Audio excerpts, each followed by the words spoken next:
আমাকে না পেছনের ব্যাকগ্রাউন্ডটা দেখান। আমাকে দেখায় কি লাভ? চোখে পড়ে না?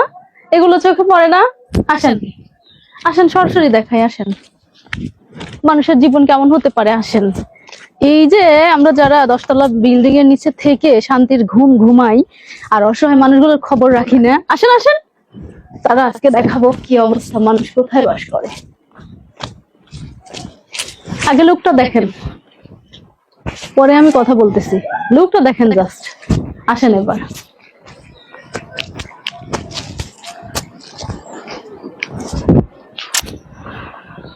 আসসালামু আলাইকুম, এটা কি আপনাদের বাড়ি? এদিকে আসেন। কি নাম আপনার? জেসমিন। ভাই কি করে? ভাই কৃষি কাজ করে। কৃষি কাজ করে। এখানে থাকেন? জি। কয় ছেলে মেয়ে? আমার 2 ছেলে মেয়ে। 2 ছেলে মেয়ে এই ভাঙা ঘরে থাকা যায়? জি। দরজা কই? এটা কি দরজা? হ্যাঁ, এটাই দরজা। আল্লাহ রে আল্লাহ, এইভাবে কি কোনো মানুষ থাকতে পারে? থাকি কি করবো, গরিব মানুষ। গরিব মানুষ। জি। রোজা আছেন? হ্যাঁ, রোজা। কি খায় রোজা রাখছেন? এই যে ভাত খায় রোজা রাখছে। ভাত খায়। কয় ছেলে মেয়ে আপনার? 1 ছেলে 1 মেয়ে। ওই আরে, ছেলেটা ওইদিকে। আচ্ছা আচ্ছা, ভেতরে বাচ্চা কাঁদতেছে, যান যান যান, বাচ্চাকে থামান। প্রিয় দর্শক, একটু ব্যাকগ্রাউন্ডটা আমি দেখাই, আর সব থেকে দুঃখজনক বিষয়টা আমি আপনাকে দেখাই। এই দেখেন, একটু পরে কিন্তু রান্না বান্না হবে না আপা? হ্যাঁ, পালং শাক। পালং শাক। এই শাক দিয়ে রান্না করে খাবেন? হ্যাঁ। মাছ কই? মাছ না। মাছ নাই? না। এই শাক দিয়ে বাচ্চারা খেতে পারবে? হ্যাঁ। এভাবে বেঁচে থাকা যায়? তা কি করবো, গরিব মানুষ, কাজ দিন কামাই, দিন খাওয়া, দিন ইডি করা। বড়লোক মানুষ আশপাশে নাই? আপনাকে চোখে দেখে না? এটা কি রান্নাঘর আপা? এটা রান্নাঘর? জি। বৃষ্টি আসলে কি হয়? বৃষ্টি ঘরের মধ্যে আলু চুলাতে রান্না করি। ঘরের মধ্যে আলোক চুলাতে? ঘরের মধ্যে তো যে জায়গা দেখতে পাচ্ছি, এখানে কি থাকা যায়? বাচ্চা নিয়ে এখানে কিভাবে থাকেন? এভাবে থাকি। আল্লাহ।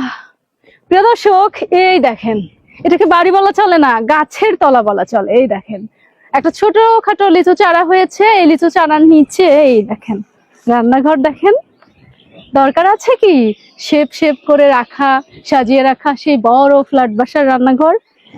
এখানে কি এই পরিবেশে থাকা যায়? এদিকে আসেন তো আপনি। এ পরিবেশে থাকি। কষ্ট হয় না? কষ্ট হয়, কি করবো। এই যে ফুটফুটে সোনাটাকে নিয়ে এইভাবে রান্না করেন, হ্যাঁ, এভাবে খান? এভাবে খাই। তাহলে আজকে কি খাওয়া? রোজা রাখছেন সারাদিন, সারাদিন পরে এই শাক খাবেন? জি। এই শাক খেয়ে রোজা ভাঙবেন? হ্যাঁ। সাহারি করে ইফতার করবেন? ইফতার কিছু নাই। কিচ্ছু নাই? না। হ্যাঁ, মানুষজন চোখে দেখে না আপনাদের? এত কষ্ট করে এইখানে এইভাবে থাকেন, কেউ দেখে না? কে দেখো, এই জায়গাটা কার? জায়গাটা কার? এই জায়গা আমার শ্বশুরের জায়গা। আচ্ছা, তাহলে আপনার স্বামী কি করে? আমার স্বামী কৃষি কাজ করে। কৃষি কাজ করে। ওই বাচ্চাটা আপনার? না, ওই যে ওই বাচ্চা আমার। ও আচ্ছা আচ্ছা, তাহলে এই 2টা বাচ্চা নিয়ে এই জায়গাতে এইভাবে থাকেন? প্রিয় দর্শক, এই যে এটা কি দেখতে পাচ্ছেন? আমি আপনাদের একটু দেখাচ্ছি মানুষের মানবতার স্বার্থে, যে একটা উনি কিন্তু এখন আমার বোন। আপনার সাথে যখন আমার পরিচয় হলো তখন আমি আপনার বোন, নাকি? আচ্ছা। হ্যাঁ, তাহলে এই যে বোন দুলাভাই যে আসছে, কি খাবার দিবেন আজকে? ওই শাকভাজি যা কিন্তু আছে খাইতে তাই পারবো না। খাইতে দেবো। সারাদিন রোজা রেখে এসে ভাই তোমার শাকভাজি খাইতে পারবো না। তা কি করে, কপালে যা আছে তাই রিজিকে, তা যা থাকে তাই। তাই না? জি। প্রিয় দর্শক, সবসময় অসহায় মানুষগুলো নিয়ে কাজ করি, আর সেই ধারাবাহিকতা আজকে এই দিক দিয়েই যাচ্ছিলাম। অত্যন্ত সৌভাগ্যবশতই আমার দেখা হয়ে গেল এই পরিবারটার সাথে। মানুষের জীবন এক এক সময় এক এক রকম, এক এক রং ধারণ করে। এই বোনটার আজকে এই অবস্থা, কালকে হয়তো নাও থাকতে পারে। আর আমরা যারা ধনী আছি তারা আল্লাহর কাছে যাই কি কৈফিয়ত দিব? তো প্রিয় দর্শক, ভিডিওটি বেশি বেশি শেয়ার করবেন। আমি আমার পক্ষ থেকে এই আপার জন্য সামান্য কিছু উপহার দিয়ে যাই। আপা, জাস্ট আপনারা সবাই মিলে ইফতার করবেন, এটা আমার পক্ষ থেকে, আপনার বোনের পক্ষ থেকে আপনাদের উপহার, ঠিক আছে? আর দোয়া করবেন যেন আমরা অসহায় মানুষ নিয়ে কাজ করতে পারি। আচ্ছা। আর প্রিয় দর্শক, এই ভিডিওটি দেখার পরে আমি এখানে আবার আসতে চাই।